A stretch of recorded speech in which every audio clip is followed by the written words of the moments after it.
Hi, and welcome to rebuilding your Quadrajet. I'm going to break this down into a couple of steps so you can see how to rebuild a Quadrajet. This car was brought to me. It's a project somebody's working on, and it's pulled off a junkyard car or something. I stuck these rods in here just to get it off the ground. So you can see how it works. What I usually do is, before I break it down, I tear it apart. I first check it and see what's not working and what's going on with it. For those of you unfamiliar with this carburetor, I'll try and give you a small rundown. This is where the fuel comes in. There's a little stone filter in here. This is a 1-inch size wrench. This is a 5/8. Somebody's already rounded this thing, the flare. This is the electric choke, 12 volts into that. This car was dragged on something, damaged that. I have to check it. And this is a little bent in. Let me see if that's bent over a little bit. The vacuum line's pulled off it. But this is your choke pull off here. As vacuum is applied to this diaphragm, it pulls on this rod here, which then constantly wants to pull your choke down.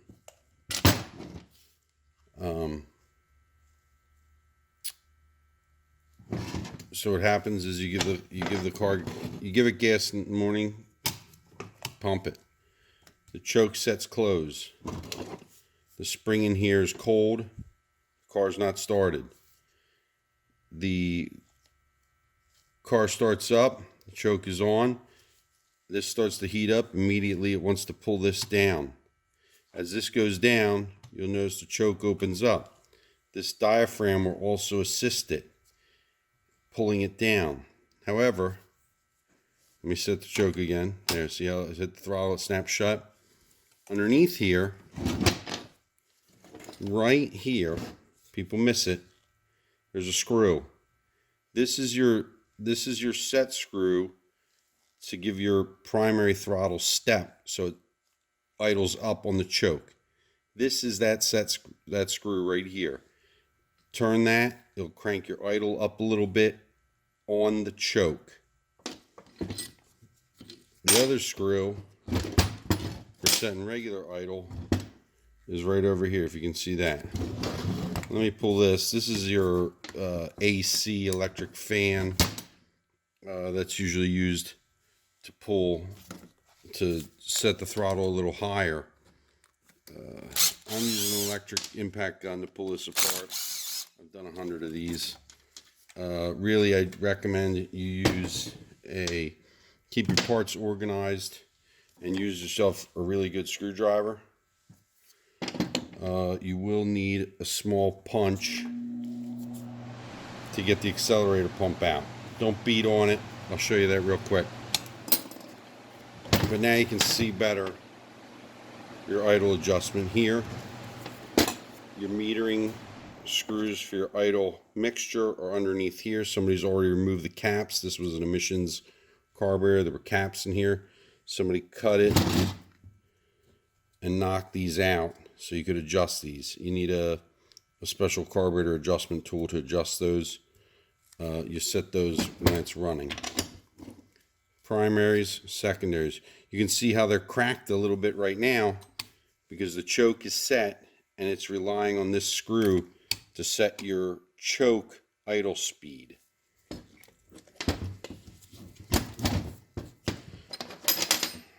I'll drop my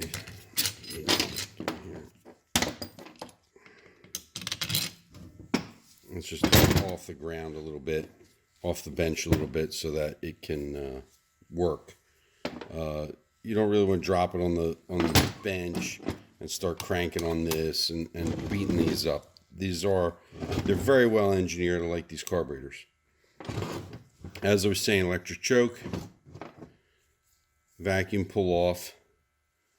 You want to check all these diaphragms. You don't want to eliminate any of them. This is your secondary. It's a secondary damper vacuum module. Let's say the car warms up, the element vacuum, they pull the choke off. You give it gas, you're driving along. Now the choke is the whole way off. I'll first tell you there's a lockout right here. This little lockout, sometimes people will tell me, I flipped the carburetor up and the secondaries won't open. They are spring loaded. This little lockout, when the choke is on, I set the throttle, choke snaps shut. This lockout moves over and blocks the secondaries from opening. It blocks these from opening. And you say, but I'll just give it more gas.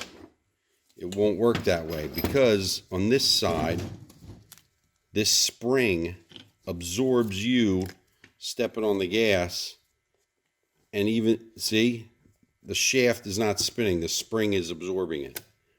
If the lockout comes off and then you hit the secondaries, all of a sudden you see they start to open. It doesn't need the spring to absorb it. The secondaries aren't locked out on this side, so the shaft will move. If it's the choke is on, the secondaries are locked out, the spring will absorb your throttle action and not work. Good. I've removed that for some people. I don't recommend it for a street car that you're just going to be driving around because it does prevent that. When the secondaries open, Quadrajet bog, that's where they got their name, is this thing right here. When the secondaries open, while you're driving along, this vacuum thing is shut. Notice now, this arm is preventing them from opening. Tight, prevents them from opening. If I release that, they flip open. What happens is under manifold vacuum, at wide open throttle, manifold vacuum falls to 0. At 0 manifold vacuum, this diaphragm will release. The secondaries will flop open. They still need spring tension to prevent the bog. Right here. If you roll this down and you look ever so closely, you'll see a set screw in there. That is connected to a spring hidden underneath here. That when you move this rod, you see the little set screw. If you look underneath here,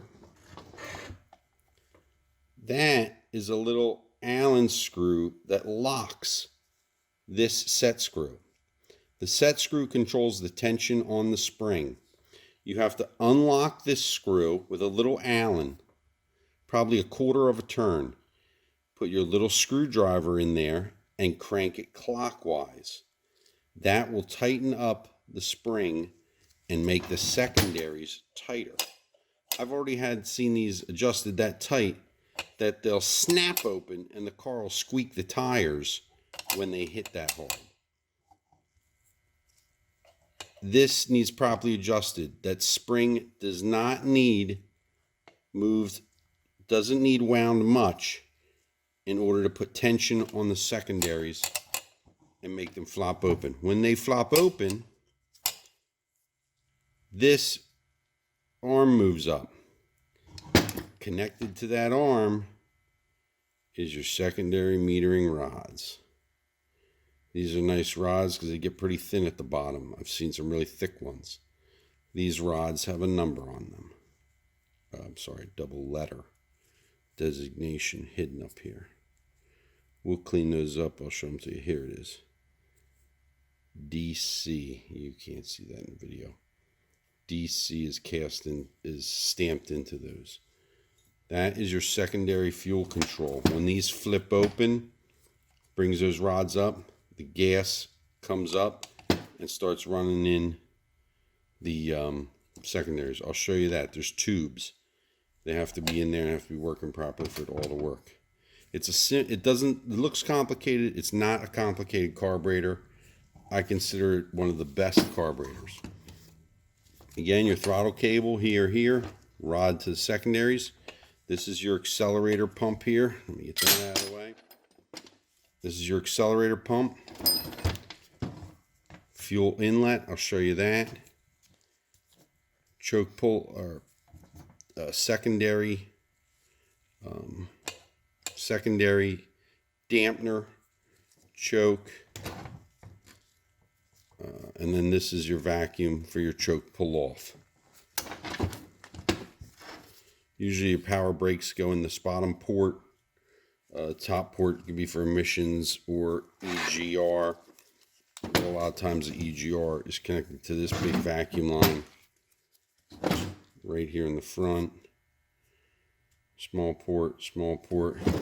This is strictly a vent for pollution. This would go your carbon canister. This is just a vent bowl for the bowl that holds the fuel. We'll check these diaphragms, and I'll take this carburetor apart in the next video.